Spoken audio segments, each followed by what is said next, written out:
Strategies toward bringing out the rational. Welcome to Success Dose. Subscribe to our channel to get your daily success dose. In our whole life, we keep making many irrational decisions that we regret lifetime. Not only this, we all can get successful if our decisions are based on facts and figures available rather than what we feel. In this video, we will discuss those strategies that you can use to become more rational. This video is based on the famous book Laws of Human Nature by Robert Greene, who is undoubtedly one of the best philosophers of our era. Let's dive straight into the strategies that are designed to help you become more rational. The first strategy is to know yourself thoroughly. The emotional self thrives on ignorance. So, start exploring your own self. The moment you are aware of how it operates and dominates you is the moment it loses its hold on you and can be tamed. Therefore, your first step toward the rational is always inward. You want to catch that emotional self in action. For this purpose, you must reflect on how you operate under stress. What particular weaknesses come out in such moments? The desire to please, to bully, or control, deep levels of mistrust. Look at your decisions, especially those that have been ineffective. Can you see a pattern, an underlying insecurity that impels them? Examine your strengths, what makes you different from other people. This will help you decide upon goals that mesh with your long-term interests and that are aligned with your skills. By knowing and valuing what marks you as different, you will also be able to resist the pull of the group bias in effect. Second, examine your emotions to their roots. You are angry. Let the feeling settle from within and think about it. Was it triggered by something seemingly trivial or petty? That is a sure sign that something or someone else is behind it. Perhaps a more uncomfortable emotion is at the source, such as envy or paranoia. You need to look at this square in the eye. Dig below any trigger points to see where they started. For these purposes, it might be wise to use a journal in which you record your self-assessments with ruthless objectivity. Your greatest danger here is your ego, and how it makes you unconsciously maintain illusions about yourself. These may be comforting in the moment, but in the long run, they make you defensive and unable to learn or progress. Find a neutral position from which you can observe your actions, with a bit of detachment and even humor. Soon all of this will become second nature, and when the emotional self suddenly rears its head in some situation, you will see it as it happens and be able to step back and find that neutral position. Third strategy is to increase your reaction time. This power comes through practice and repetition. When some event or interaction requires a response, you must train yourself to step back. This could mean physically removing yourself to a place where you can be alone and not feel any pressure to respond. Or it could mean writing that angry email but not sending it. You sleep on it for a day or two. You do not make phone calls or communicate while feeling some sudden emotion, particularly resentment. If you find yourself rushing to commit to people, to hire or be hired by them, step back and give it a day. Cool the emotions down. The longer you can take the better, because perspective comes with time. Consider this like resistance training. The longer you can resist reacting, the more mental space you have for actual reflection, and the stronger your mind will become. Number 4. Accept people as facts. Interactions with people are the major source of emotional turmoil, but it doesn't have to be that way. The problem is that we are continually judging people, wishing they were something that they are not. We want to change them. We want them to think and act a certain way, most often the way we think and act.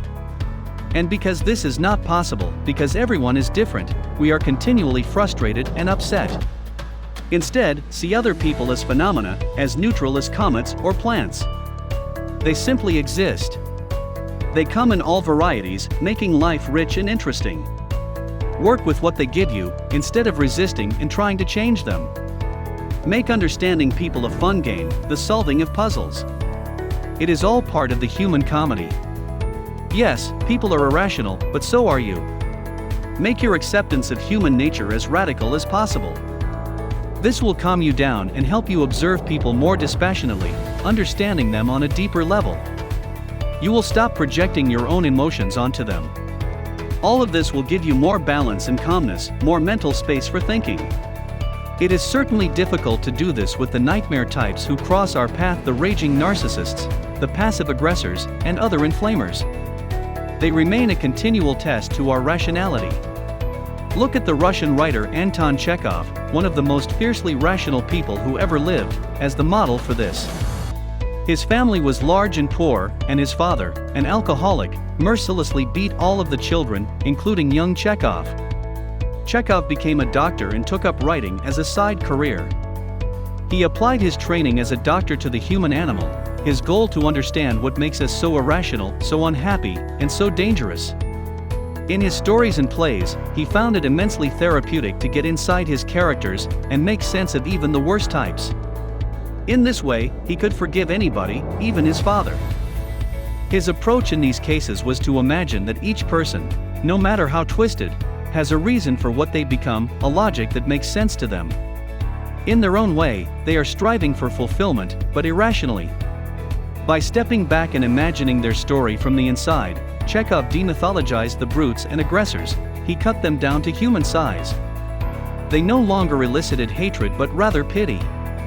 You must think more like a writer in approaching the people you deal with, even the worst sorts. The fifth strategy is to find the optimal balance of thinking and emotion. We cannot divorce emotions from thinking. The two are completely intertwined. But there is inevitably a dominant factor, some people more clearly governed by emotions than others. What we are looking for is the proper ratio and balance, the one that leads to the most effective action. The ancient Greeks had an appropriate metaphor for this: the rider and the horse. The horse is our emotional nature continually impelling us to move. This horse has tremendous energy and power, but without a rider, it cannot be guided. It is wild, subject to predators, and continually heading into trouble. The rider is our thinking self. Through training and practice, it holds the reins and guides the horse, transforming this powerful animal energy into something productive. The one without the other is useless. Without the rider, no directed movement or purpose. Without the horse, no energy, no power. In most people, the horse dominates, and the rider is weak. In some people, the rider is too strong, holds the reins too tightly, and is afraid to occasionally let the animal go into a gallop. The horse and rider must work together. This means we consider our actions beforehand. We bring as much thinking as possible to a situation before we make a decision. But once we decide what to do, we loosen the reins and enter action with boldness and a spirit of adventure. Instead of being slaves to this energy, we channel it. That is the essence of rationality. As an example of this idea in action, try to maintain a perfect balance between skepticism, rider, and curiosity, horse. In this mode, you are skeptical about your own enthusiasms and those of others. You do not accept at face value people's explanations and their application of evidence. You look at the results of their actions, not what they say about their motivations. But if you take this too far, your mind will close itself off from wild ideas, from exciting speculations, from curiosity itself. You want to retain the elasticity of spirit you had as a child, interested in everything, while retaining the hard-nosed need to verify and scrutinize for yourself all ideas and beliefs. The two can coexist. It is a balance that all geniuses possess. The last strategy is, love the rational. It is important to not see the path to rationality as something painful and ascetic. In fact, it brings powers that are immensely satisfying and pleasurable, much deeper than the more manic pleasures the world tends to offer us. You have felt this in your own life when absorbed in a project, time flowing by, and experiencing occasional bursts of excitement as you make discoveries or progress in your work. There are other pleasures as well. Being able to tame the emotional self leads to overall calmness and clarity. In this state of mind, you are less consumed by petty conflicts and considerations. Your actions are more effective, which also leads to less turmoil. You have the immense satisfaction of mastering yourself in a deep way. You have more mental space to be creative. You feel more in control.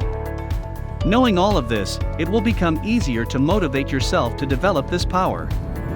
This is it for today. Thanks for watching. Subscribe to Success Dose for more interesting, informative, and motivating videos.